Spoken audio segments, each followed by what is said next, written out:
Hello, friends. Welcome to the Penguin and a Pebble podcast, starring Candace, my lovely girlfriend, The Pebble. and me, Smile, Alem. This was her idea, my idea, our idea. I'm going to take credit for all of it besides setting up all this production stuff. But we just thought, we always talk about a lot of funny stories or share moments. And, we're coming up on a year now dating. So this is our kind of like chronography. What's the time thing? Chronological? Is that the word you're looking for? Well, no, it's like the study of time is like something else. Anyways, this is like our way to kind of like record our moments in life and share it with you, the people. Yeah, this is perfect for if you have literally nothing else left to watch. Yeah. Literally nothing's on, the cable's out, there's no Wi-Fi or anything. Just watch two bored people. Yeah, this is to fill the space in between your time. And it's cheaper than date night, so I don't gotta spend money. So we don't know how often these are gonna be posted Try to or do it once a week. regularly. We'll try. They're just gonna be us jibber jabbering. Today we've got a really fun one. I'm really excited for this one. Why do you say today we're gonna have a really fun one? It's All the other ones, I guess. All the other ones are not like non-existent. That's true. It doesn't matter. It's okay. Anyways, so we're gonna do something different every single week. Hopefully it's entertaining. If it's not, that's okay. We're still gonna do it. Doesn't matter. That's true. And yeah, so today, as you probably saw somewhere in a title, I am going to be telling Alem a true crime case because I listen to a lot of true crime documentaries, murder stuff, all that fun stuff. And I don't really care about Alem doesn't at all. No, that doesn't fascinate me at all. Yeah. However, the reason why I'm telling him this case is because I usually listen to podcasts on my way to work. And literally, I've never been so perplexed and so angry while listening to a true crime case that I was like yelling listening to it. And you thought, I want to anger some more people. I want to spread this to more. Okay, first of all, if this is you're saying this is a true crime, like can I ask questions? Like where does it take place? So it is in where did I write it down? I have my whole little script here. You have a whole script? Yeah, I know. This is how agitated this made you. You decided to categorize everything about it that made you mad. I know. I didn't write down where it's from. It's in the States. It's in the States. Do we know like the year? Like yes. I'll tell you the whole. I'll give you the whole thing. Okay. All right. But I'm anyways, getting ahead of myself. Yeah, you are allowed to pop in anytime you want. If I you will. have something to say, feel free. And hopefully everyone listening and watching will get just as frustrated as I did. This is, by the way, my third time now reiterating this story. The second time I did, it was to write down all my information. And even still, I was getting angry with everything. Well, I want to also specify that this isn't a true crime podcast. This is a kind of whatever podcast. Yeah. She just decided to start it with this. It's just the first one. All right. Yeah, go ahead. All right. I'm going to pause real quick because I want to make an adjustment, but we'll be right back with the story. All right. So I need some spooky music or something. No, man. All right. We're not a big production here. We're a mom and pop shop. All right. So our story begins. Don't read my script. I need to. Okay, fine. Our story begins on November 18th, 1970. All right. So a little while ago. When a woman, what? Do you already have something to say? No, I'm just saying you're like, oh, it's true crime 1970. It's not even relevant. But all right. It's relevant. It's 50 years ago. Anyways, when a woman named Ella is driving home one evening, and as she's passing her neighbor's house, she sees the orange glow of a house fire. The flames appeared to be coming from the garage, but it was apparent to Ella that this fire had been going on for quite a while. So it was already relatively big. All right. Big enough for her to notice. All right.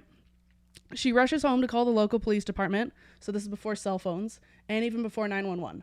So she calls the police department and they're like, okay, we're on our way. And she heads back over to the fire. Do you have a problem? No. Okay. Okay. When she gets there, she sees that the fire has now spread to the whole house instead of just the garage. All right. Ella is currently the only one outside, and she also doesn't hear or see anybody trying to get out. So it's just a house that's on fire. By the time the firefighters get there, there's not much hope left, even if there was anybody inside. So it's like hella burning. Lots of flames. All right. All right. Pretty badly damaged. Everybody that's like outside, because now there's people that are starting to gather. Everybody is hoping that the family that lives there, the Roberts family, the wife's name is Geneva and the husband's name is Clarence and Geneva Roberts. What, you don't like his name? And they also have 2 sons. Everybody is hoping that all of them made it out prior to the fire. As the fire is continued to be put out, Geneva and one of their sons say that the 2 of them left the house about an hour and a half before the flames were first seen by Ella. All right, so they had left. They do say, though, that Clarence was still at the house when they left. All right? So the only thing missing is the other kid.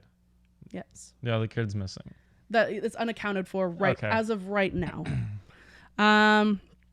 There's still no sign of him. They do note that the other son is fine. He has moved out. So he is accounted for. Oh, he's like now. He's not even a thing. Okay. Right? So everyone is accounted for except for Clarence, but they did say that when we left earlier, he was here. All right? Okay. What? No, it's so confusing. Anyways. What's confusing right now? Like, all right. I don't mean to stop this because I'm stupid, but like, she sees a fire. Yes. Then she goes to a police station. She calls the police station. She goes like to her landline. Okay. Calls the police. Or firefighters. Okay. They come. Just emergency services. Yes. They come. The mom already knew there was a fire with one kid. Mom and the son return home back from wherever they were. Oh, so they didn't like, oh, there's a fire. Yeah. Let's dip. They were like, oh, well, it was about 7 p.m. when Ella spotted the flames. And they were like, oh, we left home around 5:30. Okay. So the only thing is that there's a fire. She called the people and the dad is still there. Unaccounted for. Okay. Clarence. All right. Clarence. All right. By 7:45, the fire is totally out, and firefighters are sifting through the garage when one of them calls out that he's found a body. It's burnt beyond recognition, but with everybody else still accounted for, the reasonable conclusion is that it's Clarence. All right? Before anybody moves the body, the sheriff, who also happened to be Clarence's brother, it's a small town. Okay. So there's not a lot of people. It's the 70s. Yeah. Orders that the body is not to be touched because laying across the body is the partially burned remains of a shotgun. So he just blow himself up? So immediately, theories are wild. The general consensus that everybody thinks is that Clarence started the fire and then took his life with the shotgun. That's kind of the obvious thing, okay? The theory doesn't just come out of nowhere, though, because everybody in town... What? It's like the theory. It's like we've turned into InfoWars now. They're investigators. No, I know. Anyways. Clarence was known in town to have huge financial trouble. He had 2 failed investment properties and spent way more than he was bringing in. Two of his cars had just been repoed a month prior. So the theory of him taking his life almost seems like a no-brainer. They're like, they are assuming like, oh, he had so much money problems, he probably took his life to, stop dealing with it or whatever. Brother and Sheriff Roberts isn't convinced though. Firstly, because the body is so burned, you can't identify it literally at all. Second, not even like teeth remains. I guess it's the 70s. How well do they have like technology? DNA? Yeah, right. Like, will come. If they saw like a burnt dude, they're just like, it's probably him. We don't. Yeah, no, the guy could be. Anyways. Where was I? Okay. Second, the way the shotgun is laying across the body makes him question how it would have ended up that way if he had taken his life. All right. The remains are then carefully removed and sent to a coroner to, of course, be identified, but to also get a cause of death. During the wait for these results, an arson investigator comes to believe that there is no way the fire started accidentally. All right. Going back to the remains of the house, sifting through the rubble and stuff like that, an investigator finds a Masonic ring. Do you know what that is? Masonic? Yeah, like Freemasons. Masonic ring. Oh.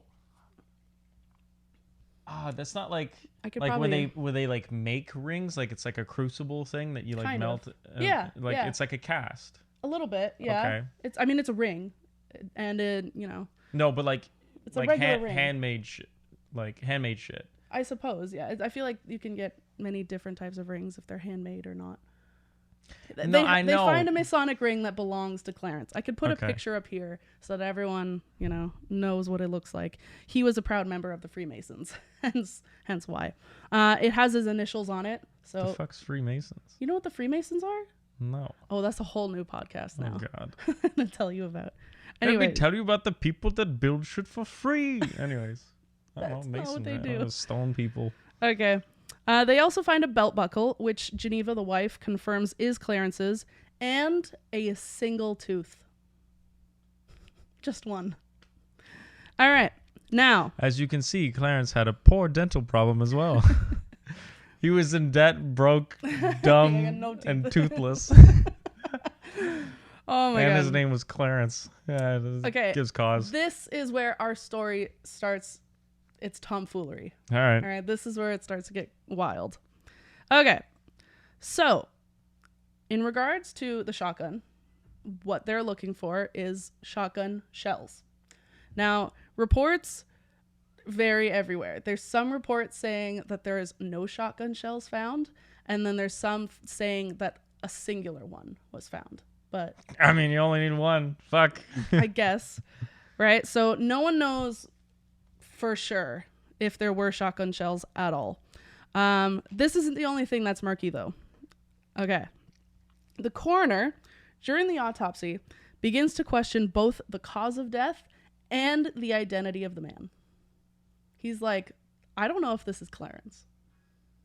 Because the pathologist says that the cause of death, COD, is suffocation due to carbon monoxide poisoning from the fire. However, there's no ash or smoke in his lungs or in the body's lungs. Well, wait, how can they tell that he died from smoke inhalation? But there's no smoke in his lungs. Carbon monoxide poisoning. Okay, well, that's one of the things is it's like a silent killer, right? Like you can't smell that. Or am I thinking of something else? No. Carbon monoxide is silent. Like you can't smell it. Yeah. So but it leaves residue. It still leaves residue in your lungs. There's no ash. But they nothing. can't tell that it's in his lungs. So no, they know that carbon monoxide is the reason why they killed him, but there was no smoke in his lungs. They're assuming because they also cannot find evidence of a gunshot wound anywhere. So they're like, well, I had to die somehow. He had more than one tooth. He shot the other one off. He had two. Another fishy thing, the top of the skull is missing from this body, but it is also found at the scene of the fire. However, when they find the skull, there's no evidence of a gunshot wound there either. Yeah. Okay. Clarence is having a rougher death than he has a life. Wait. The most peculiar things, and this is my first moment, the skull that they found has 0 teeth, and the remains of the whole body have no feet and no hands. I think someone did Clarence a dirty. I think. Okay, can I tell you what my theory is? Like before we go deep. Yeah. Clarence hated his life, decided to fake his own death, dug up someone else's remains. Ooh, okay. and try to like mix. Wait, but the whole body was charred, right? Mhm. So it had to have been like a somewhat recent body of someone else. But he was probably like, oh shit, they can identify fingertips and stuff. So he's just gonna So cut just off cut the whole hand off. Just don't even bother. Like, But wouldn't they, like, if that was the idea, wouldn't they, like, melt in the fire? I don't know, man. Like, this just sounds like a first, like a serial killer's first try. And he's like, oh shit, the fuck. Like, he kept, like, everything went wrong. So he's just like, well, Leave maybe the I'll gun. just sprinkle Leave more the parts tooth. so they think it's other people. And, like, I'll give him a gun so it looks like he killed himself. But fuck, there's no ammo. Like, you know, like, it's the most, like, ADHD serial killer you can think Oh my of that's God. just, like, constantly distracted with everything. Like, he's just like, oh, look at that fire. It's pretty. Like, you know, like he's going nuts. And then by the time he realizes, oh, shit, I got to get out of here, and fucking Oh my God. throws everything together, chucks his belt and some teeth, and is like, That's it. You figured it out. You got it. Okay, so if you're curious, if you're like, okay, well, maybe the hands and feet burnt off, right? Like they're bones or something. Yeah, but So, okay, wait. Does it say how old Clarence is? no. He's got 2 sons, so I assume 30. Right, but if he's like frail, I could No, he's maybe not see old, the old. bones. Because, like, Do you want me to show you a picture of him? no, God, no, I don't want to see that shit. No, like a picture of him smiling. No, Like, no. okay. I don't want to. I know what in my head, he looks Okay. like Leahy. Like from Trailer Park Boys, just like no hair here, hair around. Okay, and he just, didn't like, look like that. frail and drunk. He used to be successful businessman until financial trouble. Yeah. And, Anyways. and all the missing teeth. Right. Only got the one. Okay, so bones only burn at extremely high temperatures. I was gonna say, like a coroner's office, like Yeah. they have to have like coroner, what did I say? coronary. The fuck is that? I think it's like An artery? I Yeah. think coronary artery. Coronary. All right, well, carotid. it's a dude that specializes in the one in the artery. bodies. Anyways, so even higher than 14 to 1600 degrees Fahrenheit. All right, 1400. 14 to 1600 degrees Fahrenheit, roughly, Oh. which is Pizza like, ovens, I know, go to in, like like- 650, 700. So it's. yes, he's in a pizza oven. Well, I don't know. I'm just thinking like how hot is. Like I know how hot that is. I know how hot pizza is. Yeah, pretty much. In some cases, even hotter than cremation. Cremation doesn't even get as hot as like 14 or 1600, depending on stuff. Typical house fires don't get nearly that hot. So there is no reason that the teeth and bone like should be gone, right? There's no reason they should have burned away. All right. The coroner also finds that the body is missing its right kidney and that the man has an ulcer. Oh well, you know, at least they're figuring out he's got more issues than the one. He's got a lot. Clarence, on the other hand, has never had surgery to have a kidney removed, and it wasn't known if he Yeah, had an there's ulcer. no way that's him then. As well, some blood samples were taken from the body, and the blood alcohol content is 0.15. So this guy was hammered. Hammered when he died. This just sounds like He had a bad day. it's like the most unfortunate series of I events that he know. could think of. It's horrible. Like he was just like like he was just drinking, and then like he's just like, oh, my gun's like a little out of place, I'm just gonna fix it. Falls, trips on like a bottle of alcohol, breaks. He's like, shit. Yeah. And then just starts a fire, and oh god, this Basically. sounds like a fucking mess. The blood type from the body comes back to being AB. How the fuck can you AB tell the blood blood if type? everything's burnt? They had technology. They had something. No, but like You can test blood type. I don't know how. I'm with not a burnt scientist. body. Yeah, you go inside the burn. Nah. When compared to Clarence's time in the military, those records say his blood type is just B. So no one knows who this man is that's lying on the table. All right? Who knows? Just an amalgamation of like multiple people. You think? I think so. I think they just did like a fucking, like they fucking Mr. Potato Headed a fucking crime scene. So the sheriff's department luckily concludes they don't have enough evidence to say 100% that this body is Clarence. So good on them. At this point, I don't even know if it's. Okay. One thing that's called into question, though, is the military documents, which at the time Clarence would have served weren't always accurate. So they try to find records to help verify his blood type. This is like a Trump thing. Like, I had an injury, I couldn't go. Like, Yeah. that kind of shit. During all this, Geneva, the wife, and the sons are interviewed, and they say that that day was completely normal compared to any other. Yes, they were having money trouble, but nothing was out of the ordinary. No one could have expected the fire. No one could have expected if Clarence would take his life, anything like that. Completely normal. Now, though Geneva believed Clarence to have been at home the whole day, one of the sons say that somebody told him that they saw somebody driving away from the house just before the fire started. Okay. Other people in town also speak of supposed sightings of Clarence on the days leading up to the fire, but one in particular stands out. So, a couple of days leading up to the fire, there's a clerk in town that says a man in his store started having some type of like health crisis, so they called an ambulance. And while they were waiting for the ambulance to show up, a car pulls up matching the description of one of Clarence's cars. Suddenly, the Clarence man offered to drive this man directly to the hospital, which was agreed to. So theoretically, Clarence took this man and drove him to the hospital who was having a health crisis. All right. Now, going back to the fire. People say that they saw Clarence and this man in the evening leading up to the fire. So this is a day or two after the ambulance health crisis. People are saying they saw the two men in a restaurant talking it out or whatever. So investigators try to find this man, but upon checking numerous hospitals, they can't find the guy. They also canvass surrounding neighborhoods. Nobody knows who this other man is. So the theory, is this the random guy, the one that was in the fire? What do you think? That's your whole true crime thing? No. Oh, okay. Well, I thought There's way more. way more. I don't know. Like I said, like it seems very much like a killer's first attempt. Okay, like so everything sticking went with wrong. that. Okay. Some people speculate that Clarence killed this man, planted the ring and belt buckle, and then went into hiding. Yeah, that makes sense.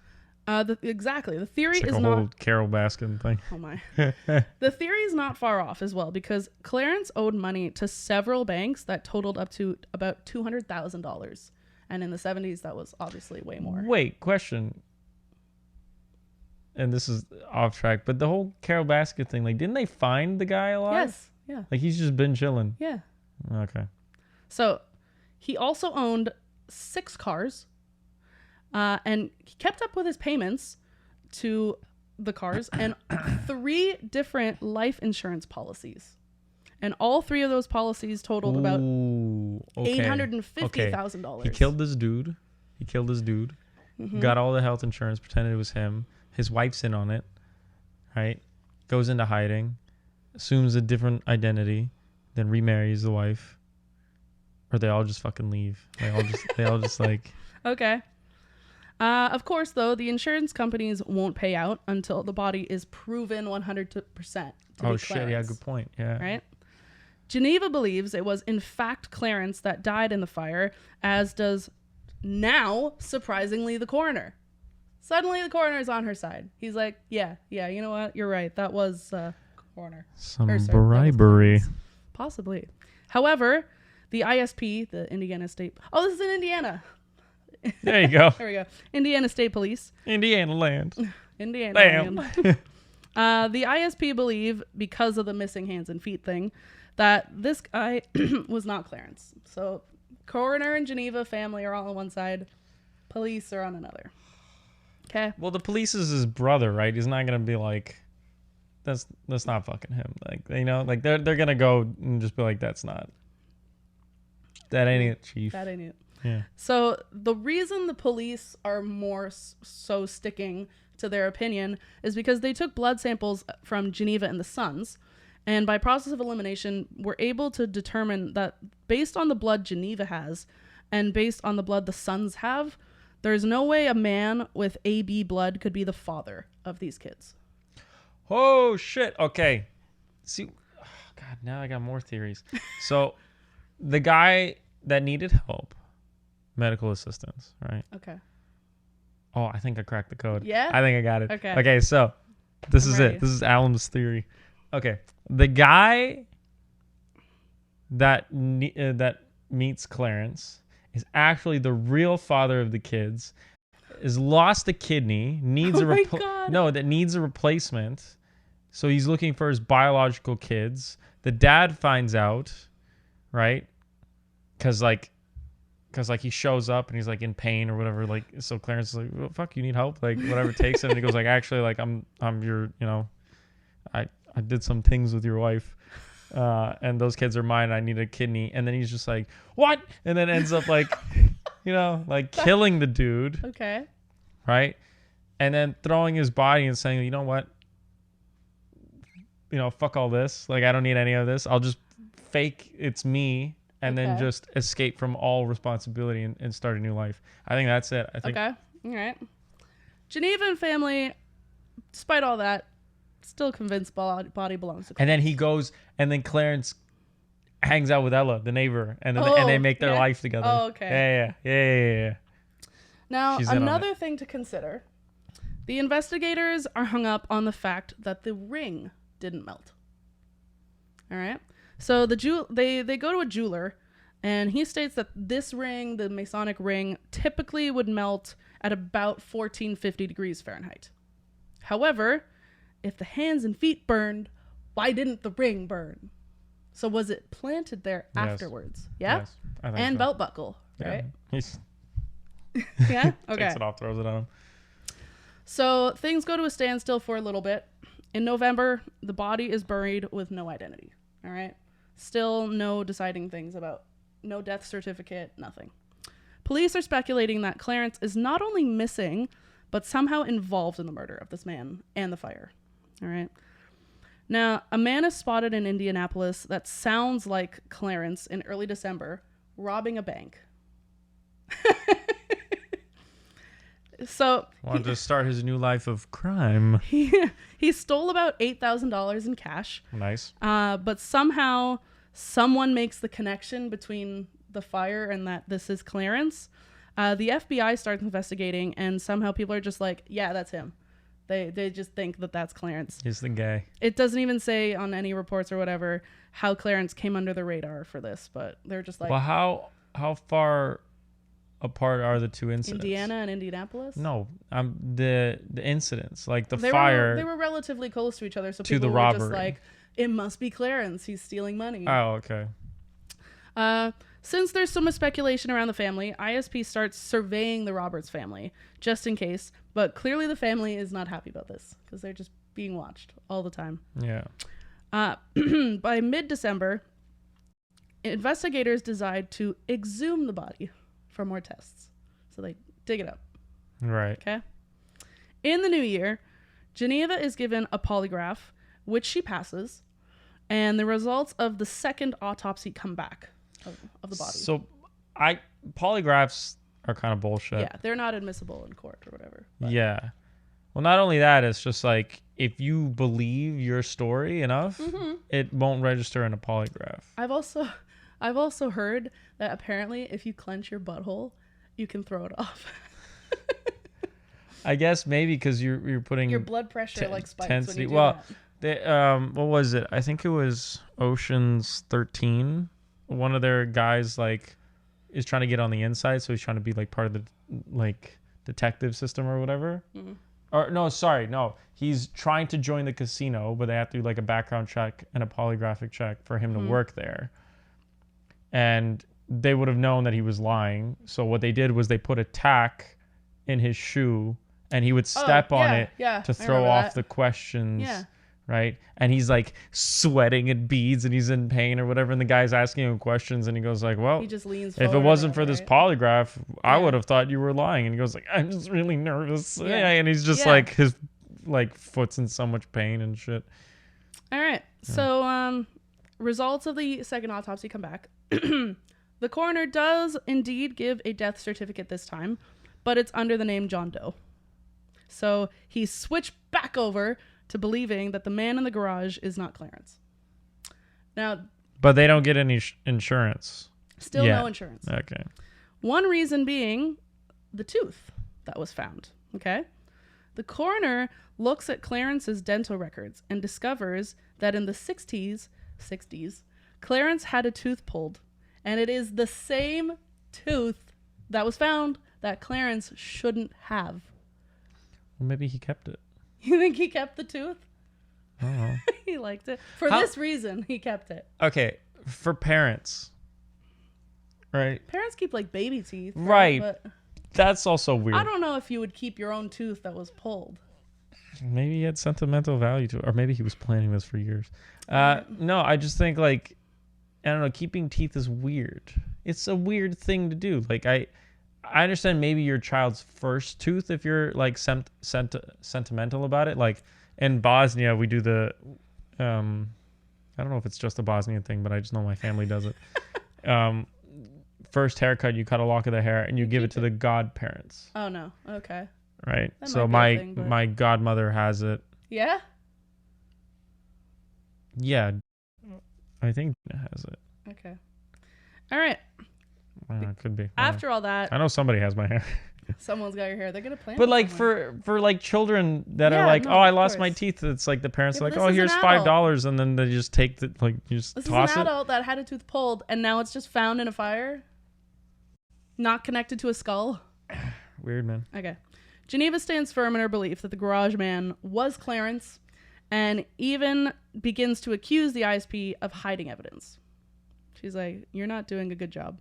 She thinks everything has totally gone corrupt between the police and the investigators. What do the fucking police have to gain from all of this? I don't know. Maybe his brother didn't like him or something. Oh yeah, shit. Yeah, his brother's still part of it. That makes sense. So fast forward 3 years after the fire. So it's 1973 now. The ISP does a complete reinvestigation of the case, and some new things actually come to light. They state the difference in medical records from the military is just a simple clerical error, meaning somebody typed it in wrong. So wait, somebody typed in wrong that he served, or No, they typed in the wrong blood type oh, in the military. So apparently writing down the wrong blood type was way more common in the military than people thought. they were just like fucking like A, B, I don't know. C. It looks like, Oh, it looks like a WX. So now or they're saying the garage man is Clarence. And they also announced that they found Clarence's wallet in the rubble and in the garage and had a bunch of emergency info inside it, which included his blood type, which states it's AB.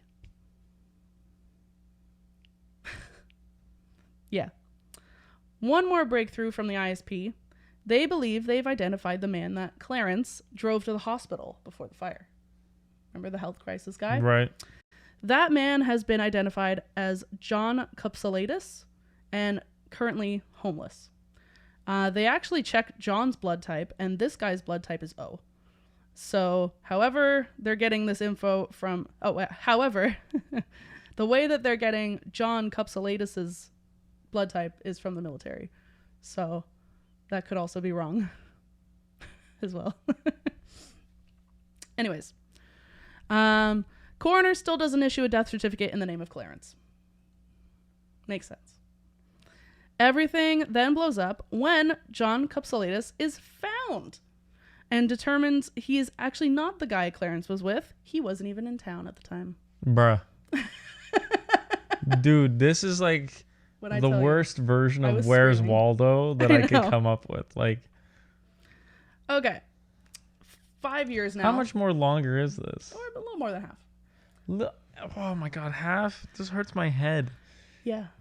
Okay, 5 years now Why after did the you fire. think this was a good idea? Why did you think like, hey, like for our first one, let's bore people to death with some Who's fucking bored? I'm like, on the edge back of my and seat. back and forth Anyways, bullshit. okay, we'll Anyways. quiet you. Clarence is indicted for murder and kidnapping. Okay? But no one can find Clarence. Yeah, they're trying to. They're like, hey, this guy that we don't know. But it's not. But it's the body's not him. Yeah, They know that now. maybe. Well, fuck. ISP now believes it was Clarence that abducted the man he was seen with, killed him, set fire to get a new life or get the insurance money, which Geneva does eventually end up losing that battle with the insurance companies. Sick. Makes sense. Okay. At that time, Which I guess makes it worse for her because, like, Yeah. if he's in debt, it just goes straight to her. Exactly. Rip. Yeah. And it's got interest. At that time, it seemed like this case had gone completely cold until 1980, about 10 years after the fire. Holy fuck. When police get tips that somebody has been lurking around Geneva's house. He's creeping around. Whenever the man... He's watching their whole family eat dinner. Yeah. Whenever the man is spotted, he turns and heads back to Geneva's house. On the other side, Geneva never lets friends inside the house. They always go outside, hang out outside. Suspicious? Police decide to set up surveillance again for 3 days and nights and take pictures of everybody entering and exiting the house. They come up empty-handed, so they decide to stop. Until on the 4th day, okay, another fire happens at Geneva's house. This is when I was screaming. I was like, what? What do you mean? Okay. So firefighters get there just after midnight. There's not much left of the house when they arrive. Sure enough, they find a woman's body in the living room, badly burned. It's like, fuck it, we're doing this again. So far, everybody is pretty sure it's Geneva. Police and firefighters search the area, and they make another discovery. Do you want to take a guess? It's another body. A man. Laying in a storage area, also very badly burned. All right? So burned that all the limbs are completely gone except for one of his arms. Have you had it yet? We're almost there. You might as well finish it now. Both bodies are taken for autopsy, and while that's happening, authorities find accelerant that was used to spread the fire. Gas cans are also found in the rubble. They also find 2 guns, a .22 caliber rifle, and a .38 caliber revolver, but neither of them are found near the bodies. No one. So then, what does that have to do with anything? Then they just found guns. It's America. Fair. Autopsies are complete, and the remains of the body, the woman's remains, is confirmed to be Geneva. Okay. Pathologist states that this man has significant, quote, significant similarities to previous x-rays taken of Clarence. So she's just been fucking hiding Clarence for 10 years. This time, most of the investigators believe that this is Clarence, while the rest of the Roberts family don't think that it is. Unfortunately, the new man's blood type is not determined. The autopsy also confirms that in both bodies found, their cause of death is carbon monoxide poisoning again, and both had super high levels of alcohol in their blood. Geneva came to a 0.3, and the man a 0.2. This is like the worst story of Burning Man I've ever heard. Unlike the first fire, the pathologist does find levels of carbon in their lungs, but no evidence of any other injuries. Another thing that was found by investigators is that there's a clear path of where the fire started. So it starts at Geneva's bed and then made its way outside the back door, which makes them believe that there is potentially a third person involved in this. And you'll be happy to know, maybe, that this is where reporting ends. Nobody knows who the first man in the fire is, or how the second fire started. Police are convinced the second man is Clarence and that Geneva was murdered in the second fire, but Clarence's death may have been accidental, insinuating maybe he was the one to start the second fire, or at least part of the plot to start the fire. And that's it. That's literally where all the information, no one knows what happened. What a useless story. Like that, like, who cares anymore about these people? Like, what are they going to solve? So what do you think happened? I don't Who do you think know. was the first man? Oh, I thought it was like maybe the kid's real father or something. That's what I thought. But I think it's way too far deep. I can't tell anymore. It doesn't, none of it makes sense to me. I think somehow Geneva passed the polygraph test. Yeah, that's obvious. Yeah. They weren't, that admissible. It was not Clarence in the first fire, and it was him in the second one. That's what I think. because he was trying to collect on that life insurance money. For sure. They didn't expect. But I thought maybe they killed the homeless guy, but they found him. So Yeah. he's just like, I don't know, some fucking dude helped me one time. He just dropped by, gave me fries. you know, like took me to the hospital. But then when they wouldn't give it to them, like the life insurance money, and they were like, well, shit, okay, I guess I just have to stay gone. You know, and then eventually they were like, Geneva and him were just kind of like, we can't. Yeah, probably. So we're going to start another fire? Well, I mean, at first you don't succeed. Bruh. What a ride. Dust yourself off and try again. I don't want to get copyright striked. Well. Sorry. All right. So, did you enjoy that? No, not at all. I thought that was like a complete... I thought that was a complete waste of time. I don't like true crime thing. Okay, my stance on this is they're dead. You know, the people that are dead, like you can go into investigative whatever, try to figure this shit out.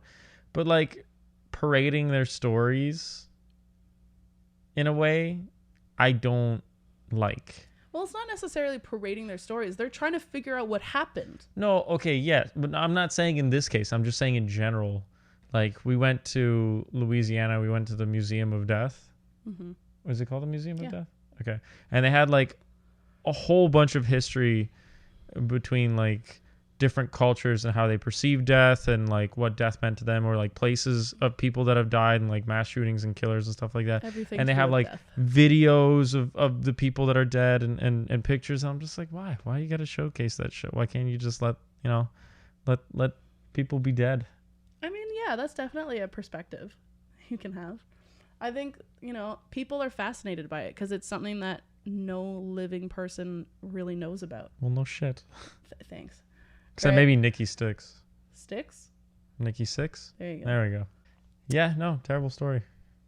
You're like, I'm just not into the true crime thing. I'd rather like watch or listen about something that's funny and entertaining. Well, hopefully someone listening found it to be interesting. It's just so long. By and the for way, nothing. There's no like satisfaction at the end. That's why it's true crime. You don't really ever get, Is that the basis of it? It's just like, oh, but no one knows. Like, is that like that? Yes, that's why it's so annoying and frustrating. The same people that looking for Bigfoot. Yes. Anyways, I think that show has like, I don't know how many seasons of like finding Bigfoot, and each one of them is just like, damn, we didn't get him this time. Every bit of information that I got where I listened to this was off of the Crime Junkie podcast. If you like true crime, they do one episode, I believe, every week. I believe it's on Mondays, so you can listen to them. I'll link their podcast and their actual scientific and proper way of telling the story below. Obviously, this is more of a funny rendition. The real crime I want solved is whoever thought it was a good idea to make Crocs with like individual toe spaces. That's a crime against humanity. Yeah. All right. Thanks for enjoying our first episode of A Penguin and a Pebble podcast. I am Alem. I'm Candace. And have a lovely day. Goodbye. Smile. Goodbye.